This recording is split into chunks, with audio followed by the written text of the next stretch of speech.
Okay, here we are at another Birds Breakdown. I'm the Philly sports guy, and we're here at the beautiful Chelsea Tavern down in Wilmington, Delaware. Again, a lot to talk about today. The Eagles had another tough Sunday. There's a lot to go about and a lot to get to. But let's go ahead and get started. Let me go. Our sponsor today is CBD Philly. CBD will give you all your CBD needs.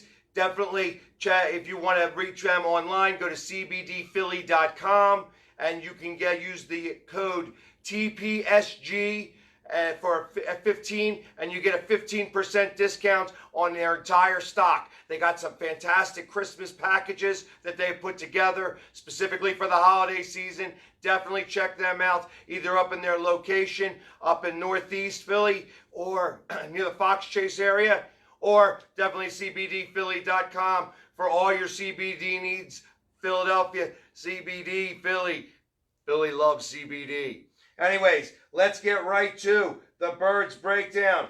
I'm going to go right to our spot here. The offense, again, was pitiful yesterday. Definitely, I will get to everybody. Everybody wants to talk about Wentz and Brooks and all of our injuries and everything. I listened to Doug Peterson today. I want to talk about some good things first. And our first couple of things to talk about specifically is how the defense kind of held up pretty well against a very good Seattle offense. Now, I know it was a little cold. I understand it was very windy, but they have those types of conditions in Seattle too. So the fact that our defense was able to hold Russell Wilson and the Seattle offense to 17 points was a great job done by them. So the entire defense, minus one play by Ronald Darby, who forgot how to tackle on that last play. I know that they just did a really good, it was a really good play call by Seattle, and the guy had a truck to be able to drive through. And then when he finally got caught up by Ronald Darby kind of gave him a nice little shoulder bump, and that really is not going to tackle anybody in the NFL. But we kind of know that from Ronald Darby. He's not the tackling type. He's more of the pass deflection, get in the way of the interception type, not going to be somebody who's going to knock somebody down. And unfortunately, it was the first time, since Dallas, but it's always been the second running back in the last 2 years to run for over 120 yards, and it wasn't even their number one running back. So, but for the most part, it was a well-done job by the defense. They only let up, again, Seattle pulled from the back of the playbook and did that one play. It was like that they watched the Patriots do it to us, and they says, oh, we can do it a little bit better, and they did. And unfortunately, it might be something that we're going to have to watch going further on, that our defense is actually playing pretty well, but they are going to get the trick plays thrown at them, and it seems like these trick plays have been coming up as big plays for the opposing offense. We only held them, 174 yards rushing. That's a lot of rushing. 120 yards by somebody who nobody even knew before the game started. So realistically, that guy just had a career day because you never heard of him beforehand. I don't even know what his name is, but he ran for a tremendous amount of yards on us, and that's not something that typically happens with the Philadelphia Eagles. Carson got held for under 50 yards, and I think that Russell Wilson ran for a few yards there. So, it definitely was something that our typical defensive line did pretty well. The receiving yards, they only had 200 yards receiving. They did have that one pass play that went, for a touchdown. Of course, it was pulled at the back of the playbook. When you're pulling stuff from the back of the playbook, unfortunately, there's nothing on the next page, but they didn't really need it this time because our offense was that weak. For us, we had 106 yards rushing. I know Jay Ajayi is just getting worked back into the system, so I do not want to hear from people saying, oh, we should have used more Ajayi going up the center. This is another game where it would have been fantastic if Jordan Howard was healthy, because he would have ran right through the center of the line. And we really, really are missing him right now.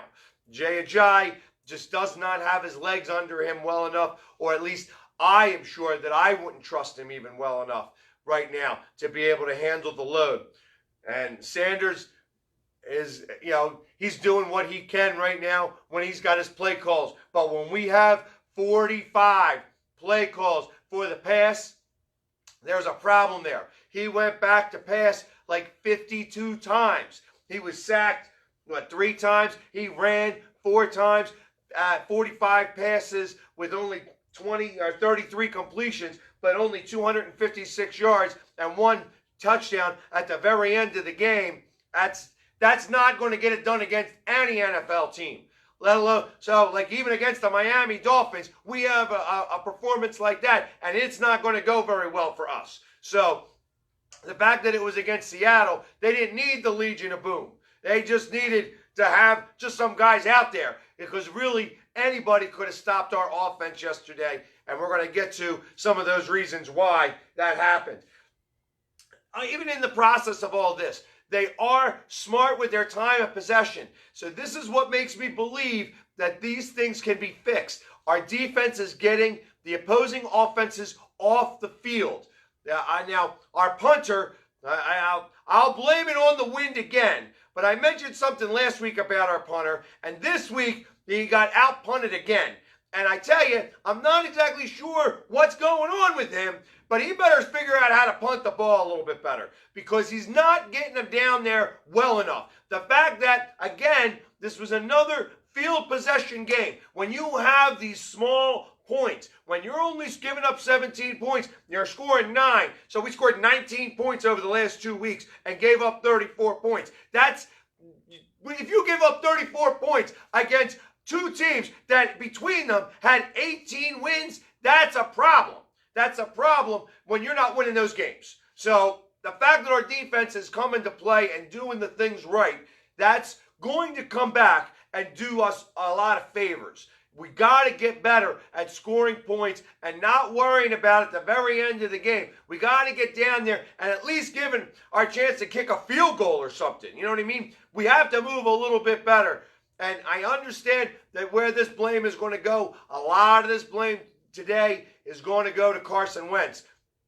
Unfortunately, I did watch the game, so I can't, as much as I'd love to say. Now, I will say that when you have C, D, and E receivers, and you don't have a number 1 and number 2, we don't even have a number 3 or 4. We're doing into the letters now. We're into the C, D, and E receivers. And that's when you know that they're not going to run the routes really well. This is the reason why they're not on the field as much. Everybody saw the one tweet by the one guy who was, I guess was a receiver, and you could tell that, hey, they're floating one way or another, and the passes aren't there. The passes weren't crisp either, so there's a lot of blame to go around. As Doug have repeated over and over again, this is not a one-man team. It's not all Carson's fault. Carson does shoulder a lot of the blame. If you listen to his, what he was saying, he accepts that blame. He understands that he needs to play a lot better. And he's not the Carson that we remember from 2 years ago. He's not even the Carson that we remember from a year ago. It seems like there's a lot of things that are going on with him, and I'm beginning to believe that this is a lot more mental than it is physical. He knows how to throw the ball. He knows how to get those passes to the players, in a right way. Yesterday, he was thinking about it a lot too much. And when you start thinking about it in the game of football, you start losing. Everything is supposed to happen like clockwork. You're supposed to throw the ball. They're supposed to catch the ball. And it's supposed to happen within 3 and 4 seconds. If you hold the ball for longer than that, you're going to either get sacked or it's going to be a busted play. And we cannot continue to do this against even bad teams, let alone good teams. And we could even put Seattle and the Patriots both almost in the great category, because these teams have been winners for a while now. So if we're going to be part of the elite of the NFL. You got to be able to play with these guys. And our defense did, our offense did not. And we're going to have to fix that in the next few weeks because realistically, between the next 3 weeks, we have all those teams put together have a total of 6 wins, which works in our favor. However, at the end of that, in the 4th week, we have the Dallas Cowboys, and that's what we got to start to right the ship about. So that's been some of the issues and the problems that we've been dealing with right now. But like I said, all of this stuff that you see here has been worthwhile. The time of possession, like I said, our defense has been getting them off, and we have been moving the ball some. Turnovers are a really big deal. I put them here. Obviously, we had 5. I have it misput here as 4 turnovers. 4 were done by Carson Wentz. 1 was by Dallas Goedert. I will get to that one play by Dallas in a minute. I was so angry and frustrated. I did not have a ticket to the game yesterday. I went to go see my buddy Monty G over at Chicky and Pete's, and I spent my time over there watching the game. And I will tell you that we were both frustrated about the same things. I tell you, everybody in that restaurant heard me yelling and screaming at the television like I haven't done all season long. There's certain things that just needed to have happened a lot better, and they just were not happening. And that means that either somebody's thinking a little too much or the coaching's not coaching properly. We got to be able to fix this because we cannot continue to do the same mistakes. We cannot turn the ball over against good teams. You cannot even turn the ball over against bad teams. So we got to start keeping the ball. And I know he's got the fumbles. I know he had 2 interceptions. Interceptions happen. You're going to have bad days sometimes throwing the football. But you got to hold on to the ball. You can't let the ball. 3 times he fumbled. 2 we lost. 1 we happened to get lucky and get back. And I think that there was even a 4th one that they called him down ahead of time. So, Carson, you got to hold on to the ball. Put some stickum on the other hand. Just throw with the 1. You know what I mean? I hear you. You got to be able to hold the ball. You cannot give the ball away. You cannot do it. We just can't do it anymore. And that's what's going to wind up being going to be a killer for us later on, going on and trying to figure this out later on in life. Because we got, like I said, we got 6 weeks to right the ship. We can only do so much to be able to get this moving in the right direction. And luckily, we have the perfect aspirin coming up next in our schedule with the Miami Dolphins. I'll get to them in a few minutes. All right. Everybody knows I've been talking about our Washington Redskins trip. And I tell you, the fact that the Eagles have not done me any favors by losing, I have lowered the price of these tickets. I have given back some money to the people who have purchased tickets already, but I have a full squad going down there. So I've lowered the price down to $200. Anybody who wants to come, all you have to do is go to Eventbrite. You can go to my page on the PhillySportsGuy.com. We got it all covered for you. All the food, all the alcohol. And trust me, I'm going to be drinking that day. And if you haven't had my Bloody Mary, then you are missing out because I make some fantastic Bloody Marys. Are almost chunky. And I like mine with olives, some garlic, maybe some shrimp. We're going to get to that in a little bit, but definitely it's going to be a party down there. And we're going down there. We got lower bowl seats, $200, and you don't have to worry about driving or nothing.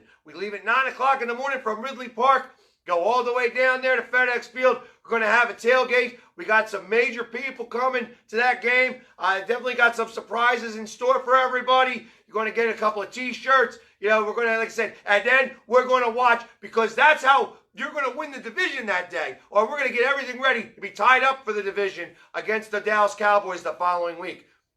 Because it's possible that Dallas could lose 1, if not 2 more games between now and then. And we could win the division in that game. So definitely book it now. Like I said, you can find me on Eventbrite or on Facebook. Just go to the Philly Sports Guy page and go to the events, and you'll see, like I said, after you see the Birds breakdown events, you'll see, the Eagles versus the Redskins at FedEx Field. Definitely come with the Philly Sports Guy. I'm going to be all painted up. You'll know me then. Trust me, you'll know what I normally look like. I didn't get painted up again today because these losses are beating me up. They are just beating me up. I've been frustrated, and as I do my paperwork and I do all the things I get ready for Monday morning, it just angers me, and I just continually get angry and frustrated. And every time I get angry and frustrated, I don't want to put on my makeup, so that's why you got a second week of me not doing it. I still bring it every day, every play of every game, every day. So whether it's makeup or not, you definitely are getting a Philly sports guy. And like I said, I just didn't want to do it today. You even see me wearing my Randall Cunningham, Jerome Brown. I didn't want to wear the Dawkins today. I wore the Dawkins last week, and it didn't do us any favors. I figured let's bring it up Randall. We'll get his legs moving, maybe give some good juju to our quarterback, and it'll be able to go flying high through Miami. Which reminds me, if you're going to be down in Miami, I'm going to be down in Miami. I know that there's a whole big trip going down. The fans of Philly are going down. The Green Legion is going down. The Philadelphia fans take over down in Miami. I'm going to be down in South Beach. I'm going to be staying down there. I've got a couple of friends. There's going to be a number of groups and parties that are going down there. Come find me. Reach out to me. We're going to be partying on Saturday night and on Sunday for game day. It's going to be on. We're going to be taking over that stadium. It's going to be a fun time, had by all. So definitely look me up if you're going to be down in Miami. Excuse me. Let's go. Let's move on. I'm going to go to the game balls. I know that it sounds funny that we're giving away any game balls for this game, but there's a few game balls to be had. First off, I want to congratulate Zach Ertz. Zach Ertz has been the fastest tight end to ever reach 500 receptions. I know that got glossed over yesterday, and nobody really mentioned it much. But I want to tell you, he's been doing a fantastic job. He's got a gorgeous wife, and they're both world champions. So it's one of those things that he's got it all going on. But like I said, as of right now, there's never been a tight end who's gotten there faster to 500 receptions than Zach Ertz, and I definitely want to congratulate him. That definitely deserved a game ball. Ward, Greg Ward. You know, I'm going to talk about him a little bit more in a few minutes, but definitely he looked like the one wide receiver who knew how to play. It was amazing. It was like, hey, I ain't been on the field. This is my first time here on the field. It's going to be my first reception. It's going to be my second reception. It's going to be my sixth reception. He only had 40 yards, which is, that's not really the point. He did have his first rushing yards, too. He had one rush for 9 yards, 6 receptions for 40 yards. But it was nice to see a receiver get thrown the ball and catch the ball. It's not something that happens a lot, for the last couple of weeks. So I was kind of very happy about that. Ronnie McLeod actually had a pretty good day. He had 4 tackles. One of them was for a sack. He had a pass deflection, knocked the pass away. He is the one that had the interception. He had the forced fumble. They didn't get that fumble, but he forced the one out. They got the fumble on the next play. But I saw McLeod actually had a really good day yesterday. It was one of those things where it deserved a game ball. He was all over the place. He was defending everything. And realistically, had they won this game, he probably would have been one of the faces of the win. The other guy I have to mention, Brandon Graham. That man has come to play, and he has still kept his head up in the midst of all this. He goes and tells Derek Gunn every game, hey, we got 5 games left. I always hear how he's the optimist of our group. So I had to give a game ball because it's not the easiest thing in the world to stay optimistic when you have some of the troubles and the problems that we're having. So the fact that he's still able to keep optimistic and he's got the faith going, as long as he's got the faith, I've got the faith, and I know that we're still going to make it to the playoffs. I'm going to talk about that in a little bit, like I said in my What's Up. But these are the game balls. These are some of the good things I wanted to talk about.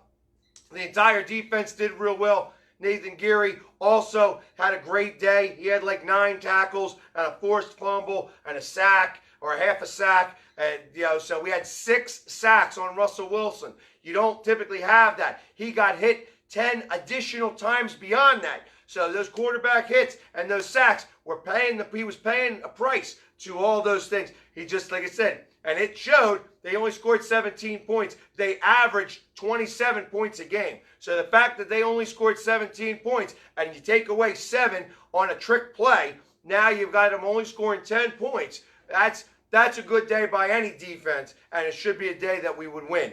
Unfortunately, it wasn't to be had yesterday.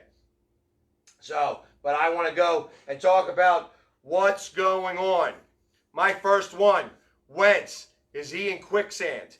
And anybody who's ever seen the movie The Replacements, it's a fantastic movie. I love that movie. We got Keanu Reeves as the quarterback, Gene Hackman as the coach, and they're all sitting, the whole team's sitting in there, and they're all a bunch of replacement players, and they're talking about what are you afraid of? And Keanu Reeves, who is the quarterback there, the name's escaping me right now, but say again?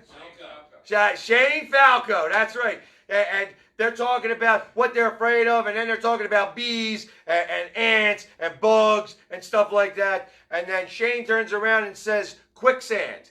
And then they turn around and ask him, what do you mean by that? And he says, well, first you have one play, everything seems like it's going okay, and then you have one play that goes bad. And you have another play that goes bad. And then next thing you know, you're in over your head. And that's exactly what it felt like yesterday. It felt like Carson was over his head yesterday, that he was just trying too hard. He may have gotten hit early in the game. I've seen the posts. He got his hand hurt, whatever. I knew when he went into the locker room, he was not going to get pulled because of that injury, because that would have changed a little bit of the narrative on why. Did he deserve maybe to get benched? Possibly. And we'll get to that in a little bit. I understand that he overthrew Sanders on those plays. I tell you, the wheel route was open all day long. That wheel route was open. And I know that he pulled it down twice. There was 2 times he should have gone to the wheel route, and he pulled it down to try to get a bigger play. I think that he was in his own head. I think that he was in quicksand. And when you start to try to swim out of quicksand, all you do is sink further. And I think that that's a little bit about what happened. It was a frustrating day to watch, and we all saw it. And I understand, is he? McNown is not the answer. Bringing him in is not worth it to do. Now, if we're against Miami and Carson is having a very similar day, at that point you have to really consider it. But as of right now, McNown is not the answer. We do not have him come in for that. We stick with Carson through thick and thin in this, in this season. After next season, we can start thinking about a lot of different things. But the fact that he had, like I said, his C, D, and E receivers, not even his 3rd, 4th, and 5th receivers. When you have Ortega-Whiteside as your number 2, that's a problem. That's a problem. So I can give some of the blame here to Carson Wentz, but I will give some of the blame to the receivers, which brings me to number 2, injuries or rebellion.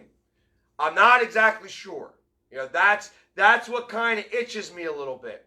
I'm not sure if Jeffries is, that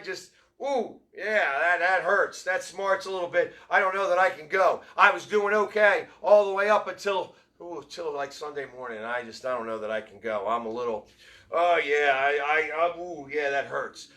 And Nelson Aguilar in his head a little bit, saying, that knee that I felt when I dropped that pass, that knee, that really does smart. I don't know that these are injuries or not, and I am not.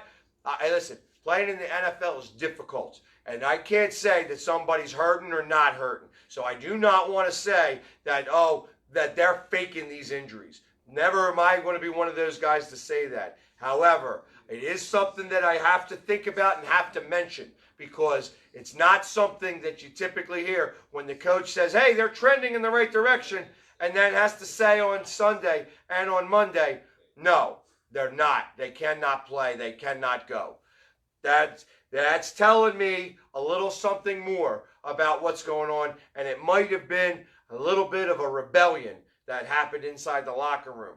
And if that's the case, I'm hoping that they can get this resolved, because if not, if that is the case, we're going to know next week, and they won't be able to hide it anymore.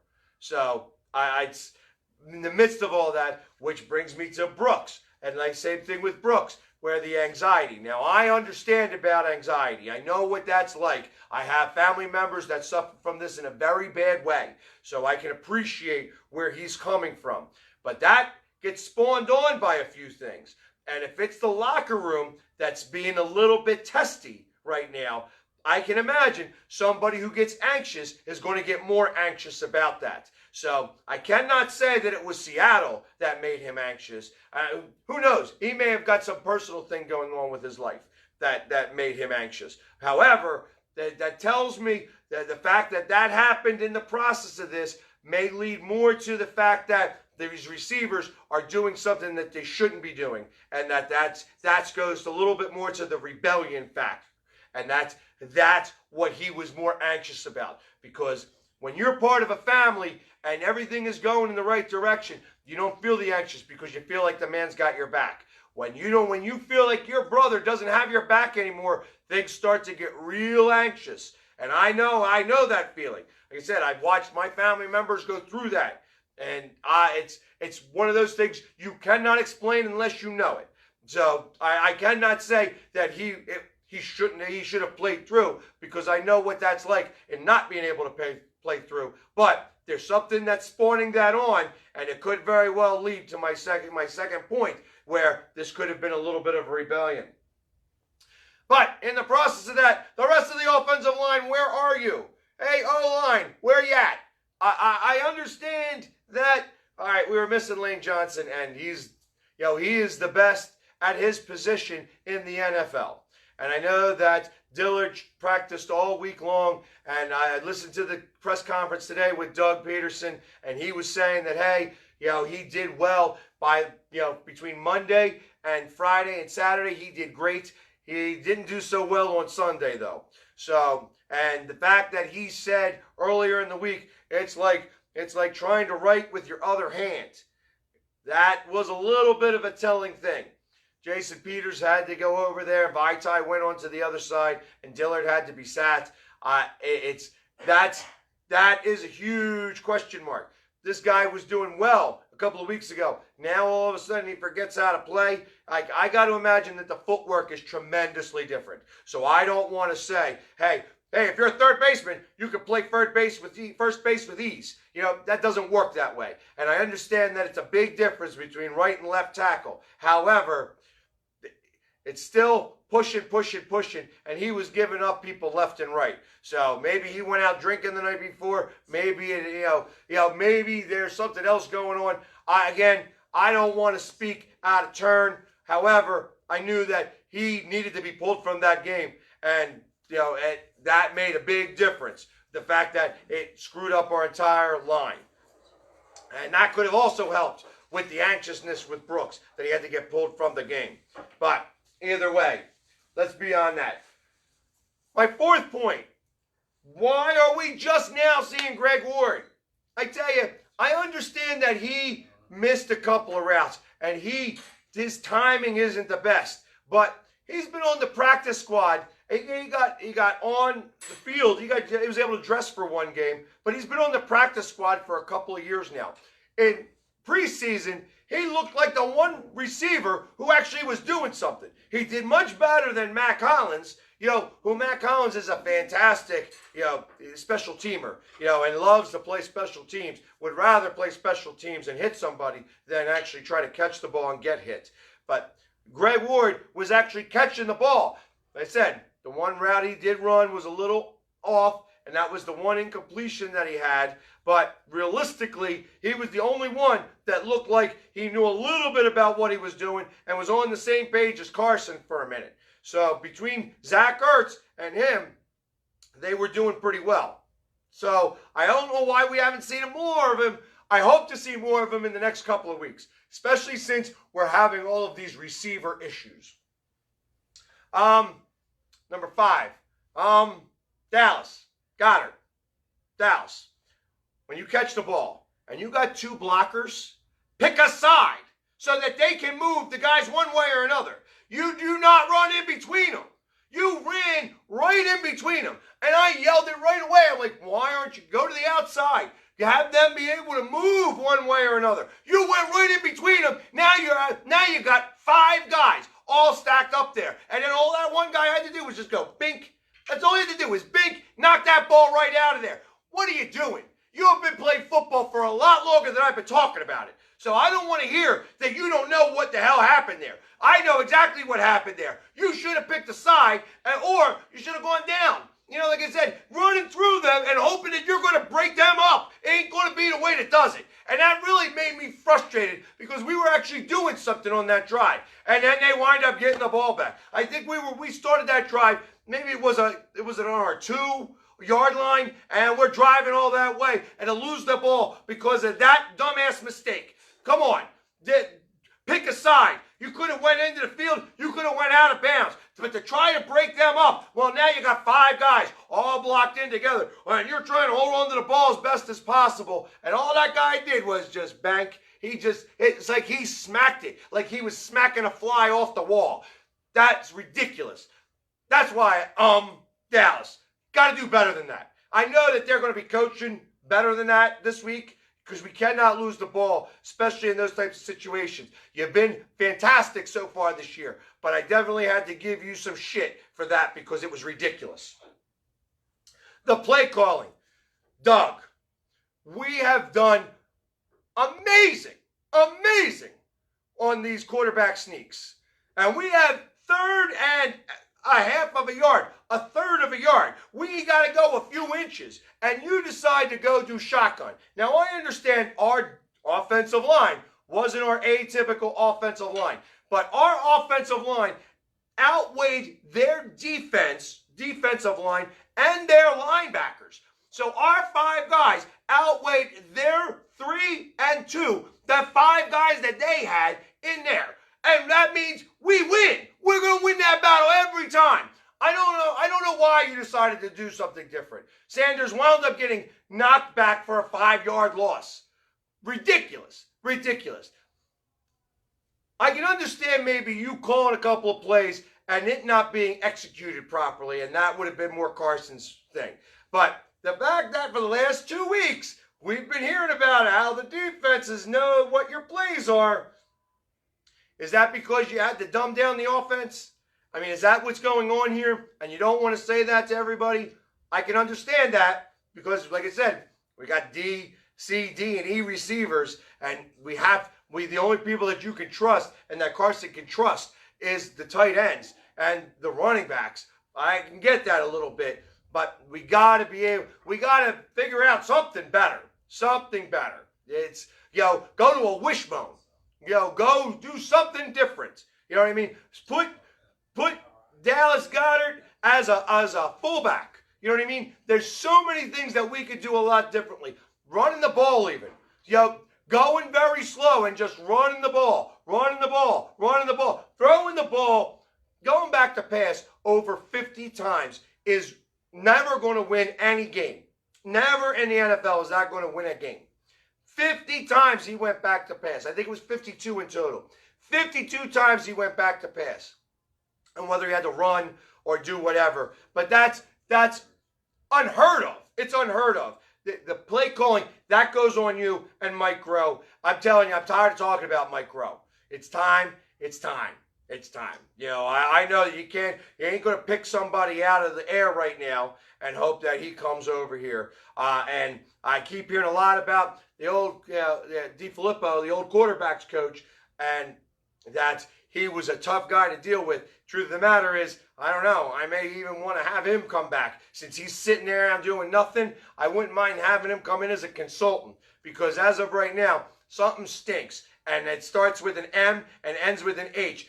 Mike Groh. So we got to figure something out a little bit better. I know that you're calling the plays, but Mike is PU right now. And he has been PU all year long. The defense is not going to be able to hold up much longer under these types of circumstances. Thank God that we have the easy part of our schedule coming so that you guys can figure it out and fix it, because I still expect us to make it to the playoffs. And that's coming. So, right now, my number 7 point, can we recover from this? And like I said, the best aspirin that you could have when you've got a cold in the NFL is the Miami Dolphins. These guys let up over 30 points a game. They have the worst defense known to man. So, and the fact that they can't even get out of their own way and won too many games, that the Bengals are going to wind up with the number 1 pick, that they couldn't even throw games properly. So the Dolphins are a shit show from the letter M. So we should be able to get ourselves right here. And I tell you, I've been saying this to a lot of people, and I haven't said this out loud. I'm going to bring it to you guys now. I have said this entire time that we were going to have this problem, that we weren't going to beat the Patriots, even though I said that we were going to try to, and we weren't going to beat Seattle. Seattle has had our number for a very long time. However, I say that we do win out the rest of our games, that we beat Miami, we beat the Giants, we beat Washington, we then beat Dallas, which is going to be a tough win to take, but we're going to beat Dallas. And then we beat Washington, and we're going to win the NFC East and go in as the 4th seed. We're going to wind up playing Minnesota in our wild card game, that I believe that they're going to have either the 5th or 6th seed. So, and they will come here and they do what they're normally going to do: lose in the playoffs against the Eagles. They're 0-4 against us in the playoffs, and I expect that to be 0-5 because Cousins poops the bed in big games. So now I've got us winning out and winning the NFC East, going to the playoffs, beating Minnesota in the wild card game. That means we would go to San Francisco, who actually looks like they've got a really good team. If anybody watched the game last night against Green Bay, and you're going to see Garoppolo in his first ever playoff game, and it's going to be home. It's going to be to go to the NFC Championship. And I think, that when you have a quarterback for his first time doing something, typically that usually comes back to bite you some. That most time, the first time your quarterback is in the playoffs, they don't do very well. So I would love to see us play the 49ers there in San Francisco, and I think we beat the 49ers. Now that's got us winning 7 games in a row. Now, now there's a little bit of hope that Seattle beats the Saints. And if that happens, then you see the NFC Championship here in Philadelphia. So I won't go beyond that. I won't say that we'll beat the Saints or we'll beat Seattle, whether we're here or we're away. But if you want to talk about optimism and you want to talk about how I've seen things happen, this is how I've foreseen it happen.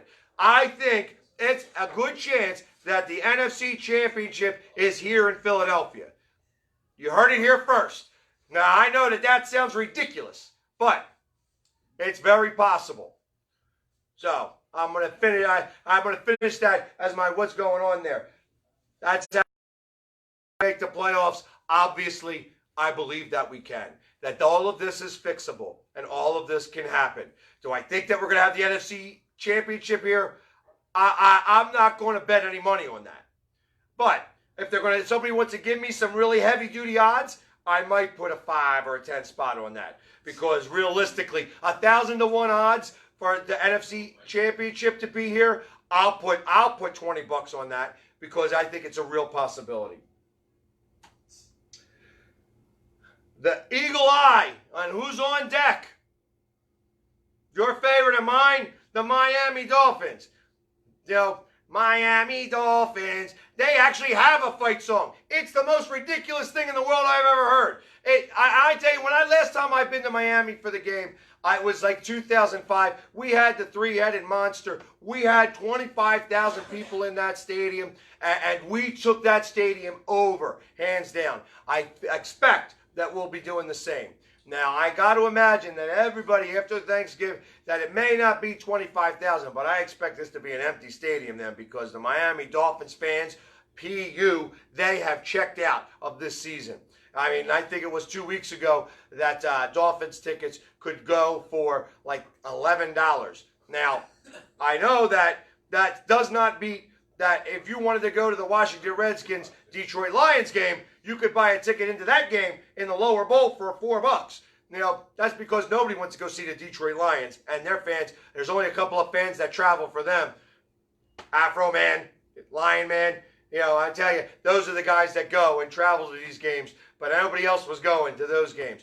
The Eagles fans actually do travel well, and I expect us to have a ton of people there because, like I said, we're going to still be part of winning the NFC East, and we're going to own that stadium when we go there. But next week, I said, is Miami, and Miami, like I said, we go there. We're going to all want to work off that turkey and actually go down there, get ourselves a nice tan. Next week is supposed to be like 80 to 85 degrees. The Philly sports guy is going to be getting sunburnt on the top of his head. So, because it's going to be nice and sunny, and I'm going to be out there on the beach, out in South Beach. The Green Mohawk is going to be shimmering all weekend long.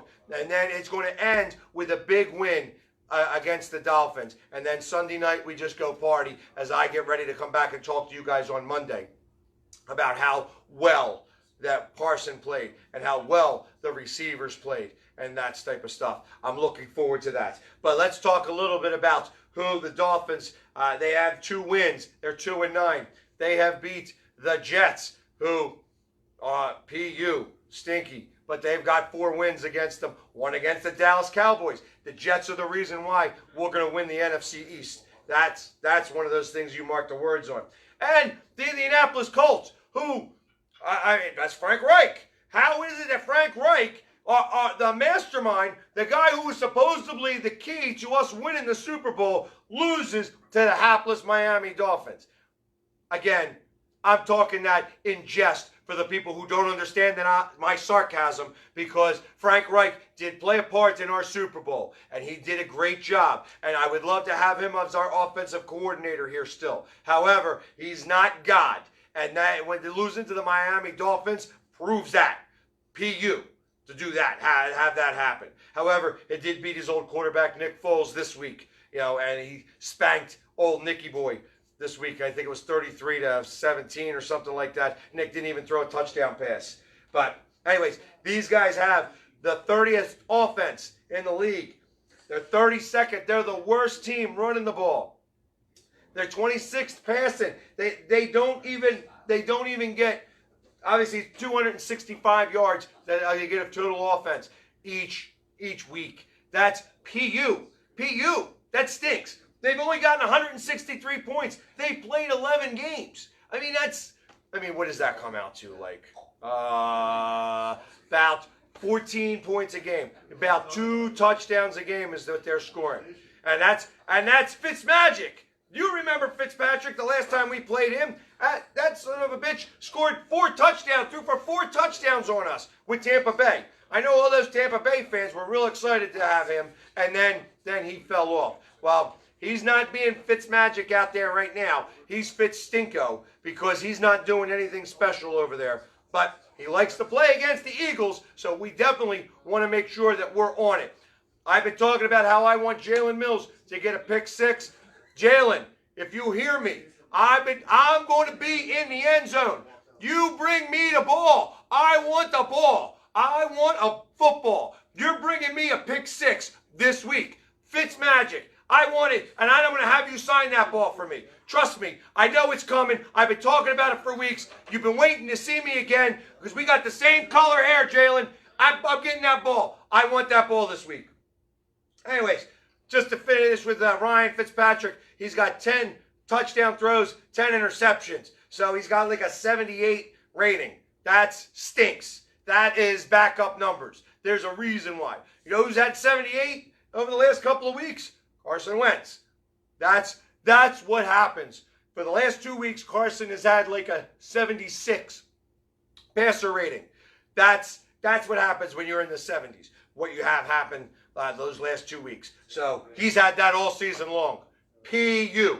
The defense is also right up that same alley. 30th in total defense. They let up over 400 yards a game. 400 yards a game. They run. People just run over them. It's like 150 yards. We pass all over them. 250 yards passing. They're worst. They've let up the most points. I mean, they let up 70-some points in the first couple of weeks, and it's not gotten any better since then. Almost 350 points. They've got only 11. That's over 33 points a game.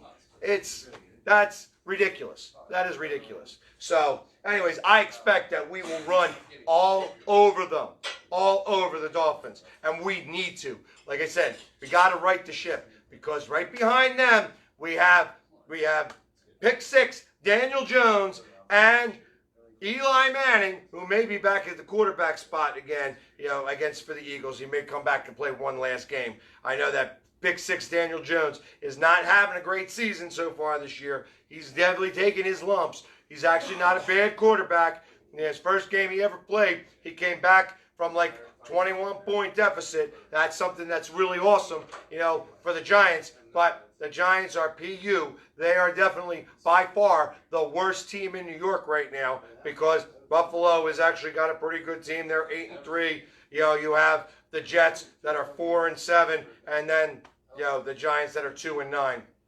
So, anyways, they're coming, and we definitely. So once we beat them, and then we beat the Giants, and then we beat the Redskins again, who finally got their second win this week.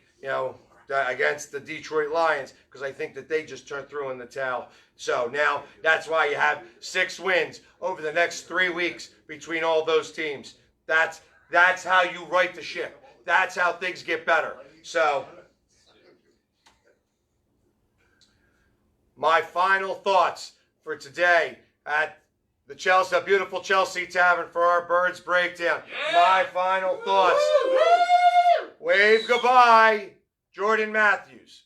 Hey, listen, I appreciate the fact that we didn't have anybody else on the heap that we could have chosen. You came in and you're friends with Carson Wentz, and you were able to do something here a little bit for a week or two. I get it. I appreciate it. Thank you very much. It's time for you to retire. Maybe another person that you might be a good coach. I think, again, since you keep coming back up in conversation, they obviously like you over there at the NovaCare Center. Maybe you could teach these guys how to catch the ball. Not that you were doing such a great job at that in the last couple of weeks. Because you did only have like 33 yards receiving, and you got thrown the ball more than just about everybody else other than the tight ends. But realistically, I'm happy to see you go. I know, I appreciate your time. I know that it's been a wonderful third time around here. It made me think of the Flyers, how they like to bring back recycled players over and over again. Since they like you guys so much over there, I think that they should offer you a coaching position as like a wide receivers coach or something like that. But I definitely want to wave bye-bye to you because it's definitely time for you to go. Anyways, again, I'd like to thank my sponsor, CBD Philly. For all your CBD needs, go to cbdphilly.com or go to their place over in Fox Chase on Oxford Avenue. I don't remember the address 100%, but it's on Oxford Avenue up in Fox Chase, Philadelphia. CBD Philly for all your CBD needs. Philly loves CBD.